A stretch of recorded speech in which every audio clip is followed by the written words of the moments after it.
Нет большего праздника, чем быть здесь. У нас в России довольно сложный процесс воссоздания. И сейчас как бы испытываем две радости. Первая радость от того, что 5 лет борьбы с теми, которые хотели унизить и вообще извести, окончились нашей победой. И это серьезное дело. Кадетам 310 лет империи исчезали. Цари и генсеки менялись. Министров обороны было не счесть. Их нет, а мы есть. Понимаете?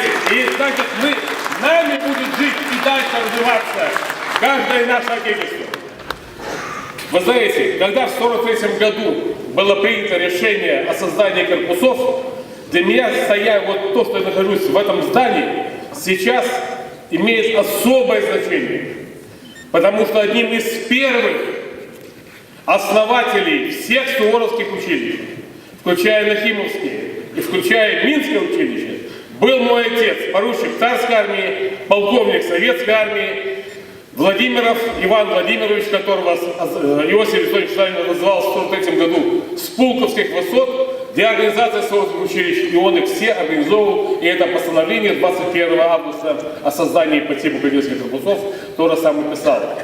Понимаете, в 1943 году Родина зажгла факел в нашей душе кадетский, который освещает всю нашу жизнь и который будет освещать жизнь наших детей, наших внуков.